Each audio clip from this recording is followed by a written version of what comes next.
बहू की जादुई लाल साड़ी।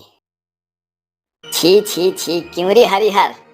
तूने तो कहा था कि तेरी बेटी जरा सी सांवली है, मगर ये तो चलती फिरती कोयले की खान है।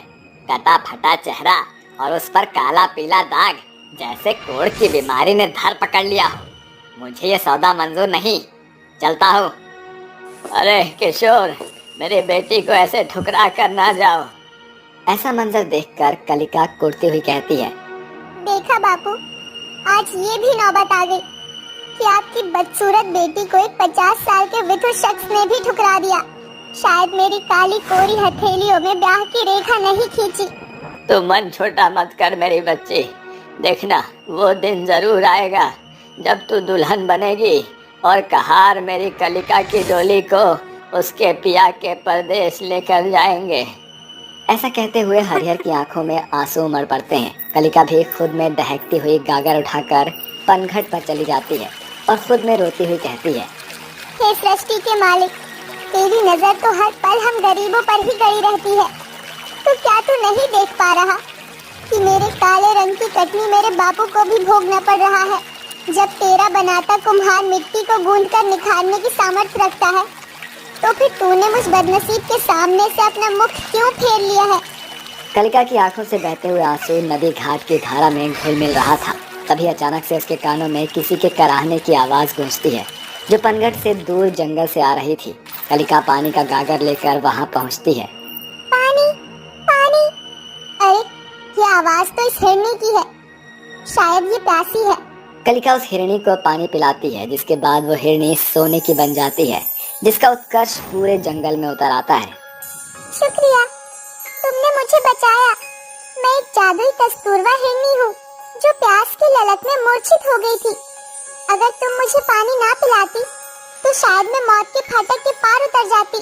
तुम्हें बहुतायत का जीवन मिले। मत दो मुझे यह अभिशाप भरा आशीर्वाद। मैं बदनसीब बेमकसद जी रही हूँ। मेरे कुरूपता के कारण कोई मेरा हाथ नहीं थामना चाहता।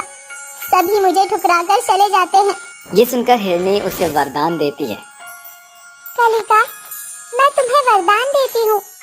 जब भी तुम लाल रंग की साड़ी पहनोगी, उसी पल तुम अप्सरा के जैसे खिल उठोगी। वो लाल साड़ी ही तुम्हारे स्वाभिमान का श्रृंगार बनेगा। मगर याद रहे, ये जादू सिर्फ लाल रंग की साड़ी पर ही कामिल होगा। इतने के बाद कलिका घर लौट आती है। कुछ दिन बीतने के बाद सागर अपनी माँ सत्यवती के साथ उनके घर आता है। कलिका लाल रंग का एक सूट पहनकर जैसे ही शीशे के सामने खड़ी होती है, तभी बदसूरती की बदरा छटने के साथ उसका चेहरा दूधिया चांद के जैसे चमक उठता है और सागर कलिका की खूबसूरत रूप में खो जाता है। तो बताइए बहन जी, कैसी लगी कलिका? अरे एकदम उर्वशी अप्सरा जैसी सुंदर है आपकी बिटिया।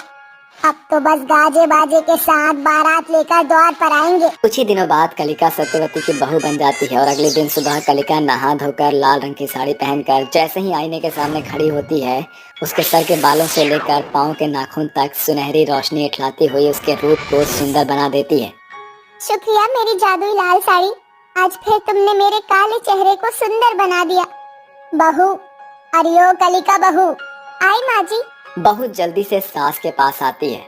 अरे वाह बहू, इस लाल साड़ी में तो तू लाजवाब लग रही है। मेरे तो भाग्य ही खुल गए जो तुझ जैसी खूबसूरत बहू के पाँव मेरे घर आंगन में पड़े। चल जल्दी से खाना बना दे, सागर दफ्तर जाने को है। जी माँ जी।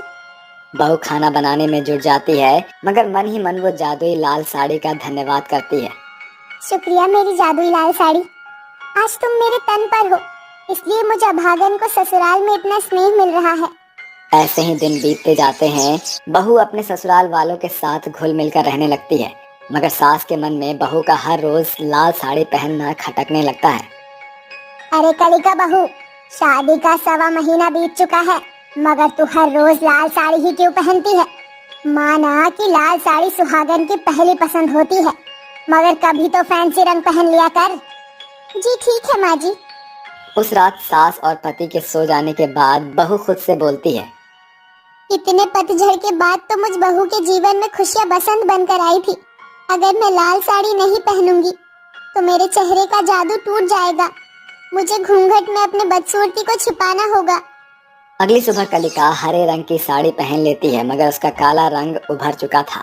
तभी नींद से जगा हुआ सागर कहता है, अरे कलिका, इतने सुंदर चेहरे को लंबे चौड़े घूंघट में क्यों लुकाए हुए हो? वो सागर, आज मेरा उपवास है, इसलिए मैं घूंघट में ही रहूंगी।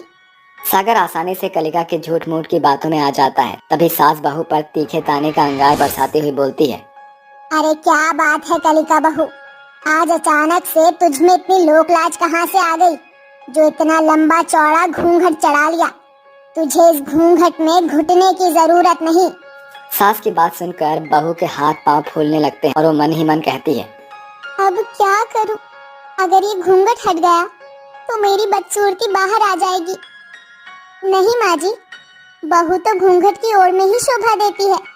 बहू बड़ी सफाई के साथ सास के सवालों से बच निकलने की कोशिश करती है, मगर सास बहू को शक भरी निगाहों से देखती है। दिन गुजरते जाते हैं और जब कभी बहू जादुई लाल साड़ी पहनती है तो उसके चेहरे पर खूबसूरती का नूर उतर आता है और उस दिन उसे अपना चेहरा छिपाने की जरूरत नहीं पड़ती। दूसरी ओर जब भी बहू किसी और रंग की साड़ी पहनती है तो वो खुद को घूंघट में छिपाती फिरती है। तभी एक दिन की बात है। क्या हुआ माँ, आप किसी गहरी चिंता में डूबी हुई हो, अपने बेटे को नहीं बताओगी? पता नहीं बेटा, पर दूसरे दिन बहू बदली बदली सी लगती है। जिस दिन वो लाल रंग की साड़ी पहनती है उस दिन वो घूंघट तो दूर, सर पर पल्ला भी नहीं रखती। पूरे घर में उसके चेहरे की खूबसूरती चंदा की चांदनी जैसे खिल उठती है। मगर जिस दिन वो दूसरे रंग की साड़ियाँ पहनती है वो घूंघट में रहती है। कोई तो बात है जो बहू हमसे छिपा रही है, हमें बहू पर नजर रखना चाहिए। अगली सुबह जैसे ही बहू अपने काले तन पर लाल साड़ी पहनती है, उसका जादू उसके ऊपर छा जाता है और देखते ही देखते साड़ी से फूट रही चमक उसे घेर लेती है और उसका रूप गुलाब के जैसे खिल उठता है। शुक्रिया मेरी जादुई लाल साड़ी। जब से उस हिरनी ने मुझे वरदान दिया, मुझे जिल्लत भरी जिंदगी से छुटकारा मिल गया, मेरा घर बस गया। अपनी बहू का राज जानकर सास और पति अंदर आते हैं। अच्छा, तो अब पता चला तेरी ये खूबसूरती इस जादुई लाल साड़ी का खेल है। जाकर इस संतरी साड़ी को पहन कर आ, हम भी तो देखे तेरा असली हुलिया। ससुराल में जादुई साड़ी का राज खुल जाने पर बहू सास के कहे अनुसार जैसे ही साड़ी फिर बदल कर बाहर आती है, उसका काला भद्दा कटा फटा लाल सफेद दानों से भरा चेहरा देखकर सास के होशो हवास गुल हो जाते हैं। आह, नहीं नहीं, मेरी बहू इतनी बदसूरत नहीं हो सकती। माँ जी, यही मेरी सच्चाई है। कल मुही करम जली, निकल जा मेरे घर से। छल्ली झूठ की आड़ में नाता जोड़ा है तूने हमसे। मैं क्यों मार रही हूँ उस बेचारी को? जरा देखो उसकी आंखों से बहते हुए आंसू को। माना कि कलिका सुंदर नहीं है, मगर वो मन की मैली नहीं है। उसने एक बहू की जिम्मेदारी भरपूरी से निभाई है, कभी ओछापन नहीं किया उसने। बेटे की बातें सुनकर सास की बातों में घुला जहर मिट जाता है और उसका मन पसीज पड़ता है। बहू, मुझे माफ कर दे। तेरे रूप के बोझिलता में ऐसी भर गई थी कि तेरे मन की हालत जांच ना सकी। तू हम पर जान छिड़कती है, मगर मैंने तेरे एक रंग रूप के आधार पर एक पल में तुझे झिटक दिया। मैं सास बनने में चूक गई, मगर तू मुझे इसी सूरत में स्वीकार है। तू मेरे घर आंगन की तुलसी है। इस तरह अंत में सत्यवती अपनी बदसूरत बहू को उसके सच के साथ स्वीकार कर लेती है। मगर आज समाज के सूबेदारों के सोच के कारण हर घर का आंगन झूठी सुंदरता और शोभा में इस कदर सिमट चुका है, जहां कलिका जैसी कितनी ही बेटियां मायके में दिन काटने को आतुर हैं।